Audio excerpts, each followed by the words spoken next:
ओम शांति। कहा जाता है अच्छे रास्ते को गतिरोधक और अच्छे व्यक्ति को विरोधक होते ही है। रास्ता कितना भी अच्छा हो उस पर धूल तो होती ही है। ठीक ऐसे ही व्यक्ति कितना भी अच्छा हो उससे भूल तो होती ही है, परंतु भूल को भूल समझ भुलाना ही संबंध निभाना होता है। किसी भी व्यक्ति के साथ हमारा अटूट स्नेह और अटूट संबंध तभी बन सकता है जब उस व्यक्ति को हम उसके गुण और दोष सहित स्वीकार करें। क्योंकि अगर हम किसी के गुण और दोषों को देख करके दूरियां पैदा करते हैं तो हम खुद ही अपने जीवन में सितारों को पकड़ते पकड़ते जीवन के चांद को ही छोड़ दिया, कहीं ऐसा ना हो जाए। क्योंकि पानी कितना भी गंदा हो वो प्यास नहीं तो आग तो बुझा ही सकता है। ठीक ऐसे ही कोई व्यक्ति कितना भी दोषी या कितना भी गलती करने वाला या बुरा क्यों ना हो, परंतु न जाने कौन से संकट समय पर, आफत वेला पर आपके लिए वो फरिश्ता बन करके आपको आफतों से मुक्त कर सकता है, संकट से बचा सकता है। इसीलिए किसी से दूरी या नफरत करने के बजाय उसके साथ प्रेम संबंध बनाए रखना ही जरूरी है। संबंधों को जोड़े रखना, रिश्ता मजबूत बनाए रखना, इसके लिए आवश्यक होता है एक दो को समझौते के साथ चलना। जैसे माचिस की तीली, जिसको सिर तो होता है परंतु दिमाग नहीं होता है, इसलिए थोड़े से घर्षण से वो जल उठता है। परंतु हम तो मनुष्य हैं, हमको सिर भी है और दिमाग भी है। हम छोटी छोटी बातों में उत्तेजित होकर के क्यों रिश्तों में दूरियां पैदा करें।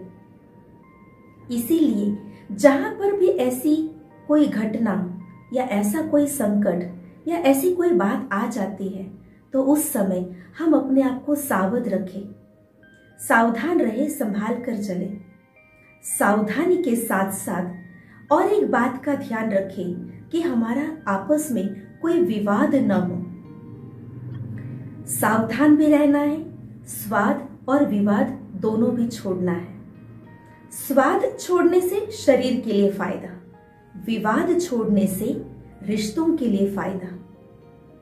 तो संबंध मजबूत बनाना है तो उसके लिए हमें एक दो के साथ सावधानी बरतनी है, अर्थात किसी भी छोटी छोटी बातों में उत्तेजित होकर के वाद विवाद नहीं करना है। संवाद जरूर करना है, संवाद से प्रश्न समाप्त होते हैं, संवाद से विषय सुलझ जाते हैं।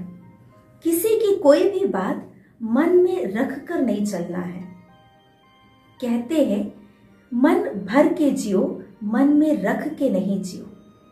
अगर हमें मन भर के जीना है, मन का आनंद उठाना है, संबंध के प्रेम को अनुभव करना है, तो उसके लिए किसी की भी बात को मन में रख कर, मन भारी करके और संबंध में दूरी रख के नहीं चलना है।